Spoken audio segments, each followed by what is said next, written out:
Vyjayanthi discharge ആയിട്ട് വീട്ടിലേക്ക് പോകാൻ വേണ്ടി റെഡിയായിരിക്കുകയാണ്.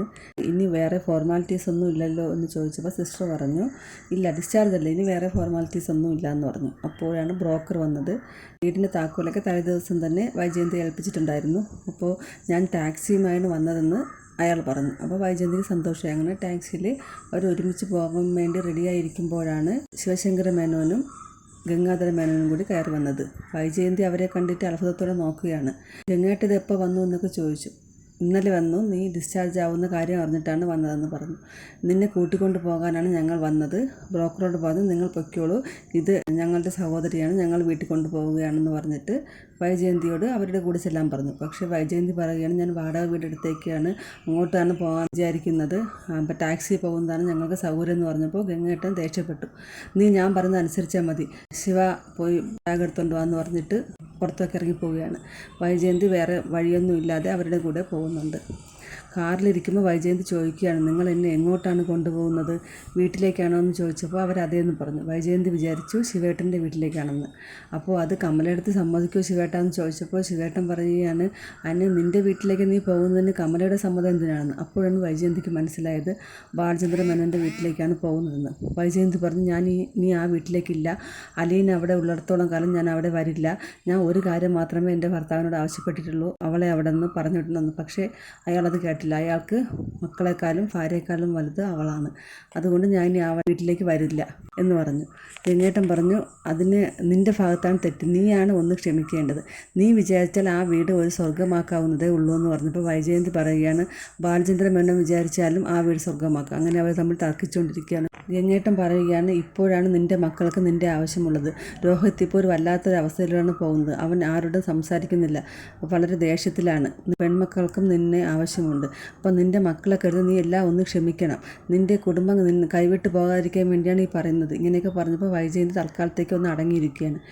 അങ്ങനെ അവർ ബാലചന്ദ്ര മേനോൻ്റെ വീട്ടിലേക്ക് എത്തി. വൈജയന്തി ഡോർ തുറന്ന് പുറത്തേക്ക് ഇറങ്ങി. ഗംഗാധര മേനോനും ശിവേട്ടനും കൂടി ആണ് ആദ്യം അകത്തേക്ക് വന്നത്. ശിവേട്ടൻ ബെല്ലടിച്ചപ്പോൾ അലീനയാണ് വന്ന് വാതിൽ തുറന്നത്. അലീന അവരെ കണ്ടിട്ട് ആ അങ്കിൾ അകത്തേക്ക് വരുമെന്ന് ക്ഷണിച്ചിട്ട് പുറത്ത് നോക്കിയപ്പോൾ വൈജയന്തി അവിടെ ഇരിക്കുന്നത് കണ്ടു. അലീന നോക്കി നിൽക്കുകയാണ്. വൈജയന്തി പക്ഷേ വളരെ ദേഷ്യത്തിലാണ് അലീനയെ നോക്കുന്നത്.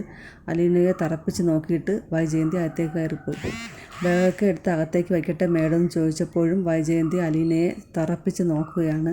എന്നിട്ട് ശിവേട്ടനും ഗംഗാധര മേനോനും കൂടി ബാലചന്ദ്ര മേനോനെ കാണാൻ വേണ്ടി മുകളിലേക്ക് പോയി. ഇനി അയാളുടെ വായിലിരിക്കുന്നതും കൂടി കേൾക്കണമല്ലോ എന്ന് പറഞ്ഞിട്ടാണ് ശിവേട്ടൻ പോകുന്നത്. ഈ സമയം വൈജയന്തി തൻ്റെ റൂമിലെത്തി. അപ്പോൾ ബബിത അവിടെ കട്ടിലിൽ ഫോൺ നോക്കിക്കൊണ്ടിരിക്കുകയായിരുന്നു. റൂം ആകെ അലങ്കോലപ്പെട്ട് കിടക്കുകയായിരുന്നു. വൈജയന്തി ബബിതയോട് ദേഷ്യപ്പെടുകയാണ്, ഇത് എൻ്റെ റൂം തന്നെയാണോ, ഇതെന്താണ് ഇങ്ങനെ, നീ എന്തിനാണ് ഈ തുണികളെല്ലാം ഇങ്ങനെ വാരി വലിച്ചിട്ടേക്കുന്നത്, ഒരു തൊഴുത്ത് പോലെ ഉണ്ടല്ലോ എന്നൊക്കെ പറഞ്ഞിട്ട് ഒരുപാട് ദേഷ്യപ്പെടുന്നു. ബാത്റൂം ഒന്നും ക്ലീൻ ആക്കിയിട്ടില്ല എന്നൊക്കെ പറയുമ്പോൾ ബബിത പറയുന്നതാണ്, അമ്മ വന്ന് കയറി ഉടനെ തുടങ്ങിയോ, ഞാൻ ഇതൊക്കെ മാറ്റിത്തരാം, അമ്മ ഇന്നിപ്പോൾ വരുമെന്ന് ഞാൻ അറിഞ്ഞില്ലല്ലെങ്കിൽ ഞാനെല്ലാം ക്ലീൻ ആക്കിയിട്ടേനെ എന്നൊക്കെ പറയുന്നുണ്ട്.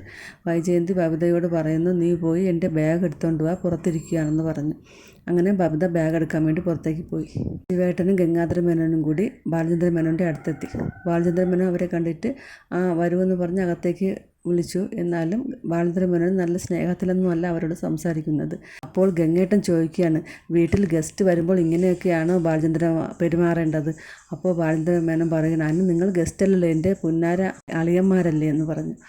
ഗംഗേട്ടൻ പറയുകയാണ്, ഞാനിപ്പോൾ വന്നത് അപ്രതീക്ഷിതമായിട്ടല്ലേ, അപ്പോൾ എപ്പോൾ വന്ന് ഗംഗേട്ട, യാത്രയൊക്കെ സുഖമായിരുന്നു എന്നൊക്കെ ഒരു ഭംഗി വാക്കൊക്കെ ചോദിക്കേണ്ടതല്ലേ എന്ന് പറഞ്ഞപ്പോൾ ബാലചന്ദ്ര മേനോൻ പറയുകയാണ്, അങ്ങനെ ഒരു ബാലചന്ദ്ര മേനോൻ ഉണ്ടായിരുന്നു, എല്ലാ ഭംഗി വാക്കുകളും പറയുന്ന, എല്ലാ മര്യാദയും തരുന്ന, വളരെ സ്നേഹത്തോടെ പെരുമാറിയിരുന്ന ഒരു ബാലചന്ദ്ര മേനോൻ ഉണ്ടായിരുന്നു. പക്ഷേ അതൊക്കെ പണ്ട്, നിങ്ങളെല്ലാവരും കൂടി എന്നെ പറ്റിക്കുകയായിരുന്നു എന്ന് ഇപ്പോഴല്ലേ ഞാൻ തിരിച്ചറിഞ്ഞത്.